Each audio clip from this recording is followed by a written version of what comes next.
우리 함께 하나님의 말씀 같이 보도록 하겠습니다. 누가복음 2장 8절에서 20절까지의 말씀인데요.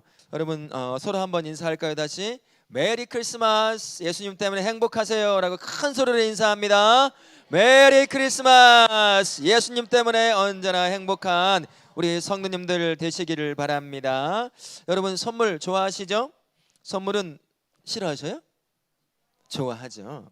물론 어떤 선물이냐에서 다르긴 하지만 선물이라고 하는 것은 다 좋은 거라고 할 수가 있습니다. 선물은 내가 생각지도 못했던 것을 받아서 기쁘죠. 또한 누군가가 나를 생각해서 이 선물을 주기 위해서 얼마나 고민했을까. 작은 거지만 나를 마음에 품고 이걸 주면 기뻐할까 저걸 주면 기뻐할까 고민하면서 나를 위해서 선물을 줬다는 걸 알기 때문에 선물 받으면 작은 거라고 해도 기쁩니다. 그리고 행복하게 되는 거죠. 그러나 선물 받는 것만 행복한 건 아닌 것 같아요. 선물 주는 사람도 행복해요. 왜 그럴까요? 내가 준 선물에 이 사람이 얼마나 행복해할까, 기뻐할까. 물론 이제 별로 가치 없는 선물을 주면 욕을 얻어먹을 수 있겠지만, 그러나 대부분의 모든 선물들은 내가 받아서 좋고 또한 주니까 받아 기뻐할 사람을 생각하니까 기쁘다라고 할 수가 있을 겁니다. 오늘도 함께 하나님 앞에 찬송과 영광을 올려드리면서 작은 선물들이 나갈 거예요. 귀를 반짝 세우고 주신 선물도 하나님 앞에 영광도 올리지만 그 가운데 주시는 또 다른 선물도 받아 누리시기를 바라겠습니다. 선물이 주는 기쁨, 받는 기쁨이 있다고 할 때 성도만큼 비교할 수 없는 선물을 받아 누리는 사람은 없는 것 같아요. 어떤 선물을 받았길래 우리가 누구보다도 기쁘다고 얘기할 수 있을까요? 이 땅에서는 결코 받을 수 없는 선물을 저와 우리가 받아서 누리고 있습니다. 어떤 선물이죠? 바로 예수 그리스도라고 하는 최고의 선물을 여기 있는 모든 사람이 다 받아 누리고 있습니다. 그 선물을 받았기에 우리는 최고로 기뻐할 수 있는 사람이다 할 수 있는 거죠. 그래서 14절에 천사들이 이렇게 노래하는 거 아니겠습니까? 지극히 높은 곳에서는 하나님께 영광이요 땅에서는 하나님이 기뻐하시는 사람 중에 평화로다 라고 천사들이 노래할 정도로 사람이 받고 있는 최고의 선물을 받아 누리고 있기에 그렇게 기쁨을 표현한 것입니다. 사실 가장 귀한 선물인 예수님을 저와 우리는 받아 누릴 수 없는 사람이었습니다. 왜 그럴까요?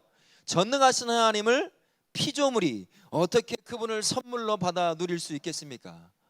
그분을 받을 수도 없어요. 전능하신 하나님을 선물로 받을 수도 없다는 거예요. 그뿐만 아니라 저와 우리 모두는 죄의 굴레 아래에 있는 사람입니다. 거룩하신 그 하나님을 선물로 받아 누린다는 건 말도 안 되는 거예요. 하지만 우리 하나님은 우리를 사랑하셔서 누구도 받아 누릴 수 없는 그 최고의 선물을 저와 우리에게 주셔서 그 선물을 받아 누리게 하신 것이라고 할 수 있는 거죠. 근데 사실 선물이 그 가치를 인정받으려고 한다면 받는 사람에게 달려 있는 것 같아요. 받는 사람이 이 선물의 가치, 이 선물에 담겨져 있는 마음, 이 선물에 담겨져 있는 정성, 이것들을 알아봐야 되잖아요. 아무리 작은 것이라고 해도 그것이 담겨져 있는 것을 안다고 한다면 작은 거라고 해도 큰 기쁨이 될 수 있을 거예요. 하지만 못 알아본다면 어떻게 할까요? 최근에 제가 뉴스를 하나를 봤는데 유럽 쪽에서 작은 나무로 된 가면을 하나를 산 거예요. 골동품 상인들이 그쪽에서 파는 데서 어떤 사람이 샀어요. 15불인가 20불인가를 주고 그걸 샀더니 누군가 그걸 보고 갖고 싶은 거예요. 그래서 40-50불을 주고 팔았어요. 또 누가 그걸 보더니 내가 100불을 줄 테니까 나한테 팔아라 해가지고 팔았어요. 근데 골동품을 알아보는 그 사람이 이 가면이 심상치 않은 거예요. 100불 좀 넘게 주고 산 거예요. 다들 조금씩 얹혀서 팔았으니까 돈을 벌었다고 생각했겠지만 나중에 알고 보니까 이 나무 가면을 감정을 해보니까 무려 50억에서 60억에 달하는 비용이 나가는 것이었어요. 처음에 15불 주고 판 사람은 얼마나 속이 탔을까요? 알아봤어야 되는데 못 알아보는 거예요.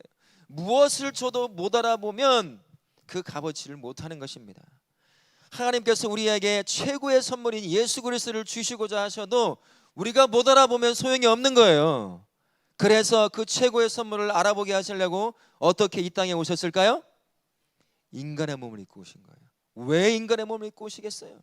우리는 못 알아봅니다. 하나님을, 영이신 하나님을 찾을 수가 없어요. 만날 수도 없고 함께 할 수도 없어요. 그러니까 우리가 눈으로 보고 귀로 듣고 만질 수 있고 함께 이야기할 수 있는 우리와 똑같은 죄인된 모습으로 하나님께서 예수 그리스도를 선물로 주신 거예요. 받을 수 있도록.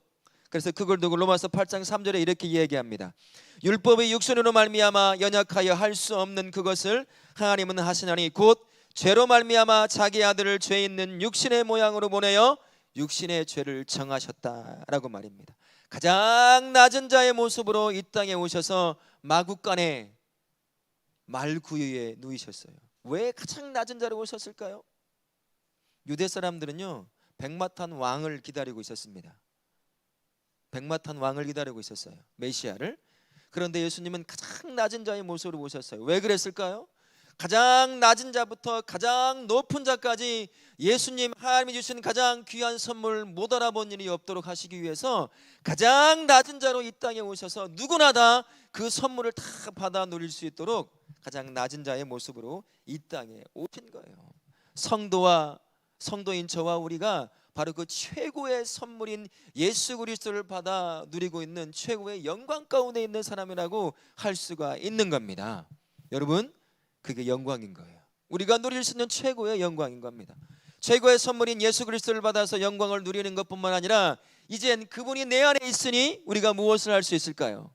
하나님 앞에 받은 자가 드릴 수 있는 또 다른 선물을 드릴 수 있기 때문에 그 자체로 또다시 최고의 영광의 삶을 살 수 있는 겁니다. 오늘 최고의 선물을 가장 먼저 받은 사람이 말씀에 누구라고 나와 있습니까? 누구죠? 최고의 선물을 가장 먼저 받은 사람이 누구예요? 목자들이었어요. 이름도 없는 목자들, 가장 볼품없는 사람들, 인정받지 못하는 가장 낮은 곳에서 밤잠을 설쳐가며 양을 돌봐야 될 목자들이 가장 먼저 최고의 선물인 예수 그리스도를 받아 누린 사람들입니다. 그가 그 예수를, 최고의 선물인 예수를 딱 받고 난 뒤에 어떻게 하나님께 영광과 찬송을 올려드렸을까요? 그분께 선물이 되어드렸을까요? 20절 말씀해 보면요, 그들이 그 예수 그리스도를 최고의 선물로 딱 받고 난 뒤에 하나님 앞에 찬송과 영광을 올려드리는 것을 볼 수가 있습니다. 우리 하나님은 저와 우리를 통해서 찬송과 영광을 받기를 원하시는 분이에요. 하지만 우리는 죄 가운데 있기에 아무리 하나님을 찾아서 영광과 찬송을 올려드리려고 해도 올려드릴 수가 없었습니다. 그러나 최고의 선물 예수 그리스도를 딱 내 마음에 받고 난 이후부터는 비록 부족하지만 우리가 하나님 앞에 찬송과 영광을 올려드릴 수 있게 된 거예요. 그래서 이사야 43장 7절에 이렇게 성경을 말씀합니다. 제가 한번 읽어봐 드릴게요. 내 이름으로 불려지는 모든 자 곧 내가 내 영광을 위하여 창조한 자를 오게 하라. 그를 내가 지었고 그를 내가 만들었느니라. 내가 내 영광을 위하여 창조한 자들을 나에게 오게 하라 라고 말씀하셨다고 했어요. 쇳덩어리였던 우리를 최고의 선물인 예수 그리스도를 딱 주어 받아 누리게 하심으로 이제는 하나님 앞에 찬송과 영광을 올려드리는 자로 우리가 세워진 줄로 믿습니다. 또 이사야 60장 21절에 이렇게 말씀하죠. 내 백성이 다 의롭게 되어 영원히 땅을 차지하리라. 그들은 내가 심은 가지요 내가 손으로 만든 것으로서 나의 영광을 나타낼 것인즉이라고 말씀하셨습니다. 우리 모두는요, 이제 예수를 선물로 받은 성도라고 한다면 언제든 부족한 삶이지만 그 삶 가운데서 하나님께 찬송과 영광을 올려드릴 수 있는 가장 영광스러운 삶을 사는 사람, 그 사람이 바로 성도라고 할 수 있는 겁니다. 여러분들이 세워진 그 자리에서, 그리고 오늘 이 자리에서 나를 위해, 우리를 위해 오신 예수 그리스도께 찬송과 영광을 올려드릴 수 있는 이유가 그분이 나에게 선물로 오셨기 때문이라는 거예요. 오늘 그 마음으로 하나님 앞에 찬송과 영광 올려드리는 복된 성도님들 되실 수 있기를 바라겠습니다. 또한 17절과 18절에 이렇게 말하죠. 목자들이 천사들을 통해서 들었던 예수 그리스도의 그 최고의 선물에 관한 소식을 듣고 찾아가서 예수님을 만나고 경배하고 찬송합니다. 그러고 나서 뭘 한 줄 아세요? 그 예수님을 다른 목자들에게 가서 전하는 거예요. 나에게 주신 최고의 선물 예수 그리스도는 나만을 위한 선물이 아니라는 얘기죠. 나와 똑같이 누려야 될 수많은 사람들이 있다는 겁니다. 나만을 위해서 이 땅에 내려오신 선물로 주신 분이 예수 그리스도가 아니라는 거예요. 나와 똑같이 하나님의 형상으로 만들어진 모든 사람들에게 똑같이 최고의 선물로 주어져야 할 분, 그분이 바로 예수 그리스도시다라는 것입니다. 목자들은요, 그 최고의 선물인 예수를 받고 가서 전했어요. 전달했습니다. 보고 듣고 만나고 찬송했던 그분을 자기가 만난 또 다른 목자들에게 전하기 시작했다는 거죠. 이사야 52장 7절에 이렇게 말씀합니다. 좋은 소식을 전하며 평화를 공포하며 복된 좋은 소식을 가져오며 구원을 공포하며 시온을 향하여 이르기를 내 하나님이 통치하신다 하는 자의 산을 넘는 말이 어찌 그리 아름다운고. 이것을 로마서 10장 15절은 이렇게 표현하고 있습니다. 보내심을 받지 아니하였으면 어찌 전파하리요 기록된 바 아름답도다 좋은 소식을 전하는 자들의 발이여 함과 같으니라. 최고의 선물 예수 그리스도를 받은 그 삶이라고 한다면 이제 그 최고의 선물인 예수 그리스도를 전하는 복된 발, 가장 아름다운 발이 되어서 내가 누리고 있는 그 최고의 선물을 전달하는 자가 되어야 한다는 거죠. 그게 바로요, 우리가 하나님 앞에 드릴 수 있는 최고의 선물이 될 수 있어요. 우리가 하나님 앞에 받아 누리는 선물이 있다고 한다면 이제는 우리가 하나님 앞에 드리는 선물이 있는데 바로 그게 찬송과 영광일 뿐만 아니라 내가 받아 누리고 있는 예수 그리스도를 내가 세워진 삶의 그 자리에서 전달해 주는 것, 그 또한 하나님이 기뻐 받으시는 최고의 선물이 된다라고 말씀하시는 것입니다. 우리 성도님, 복음의 신을 신고 예수님을 전할 때 우리 예수님께서 우리의 삶을 바라보실 때 자기가 받을 수 있는 최고의 선물로 받아 기뻐하신다는 것입니다.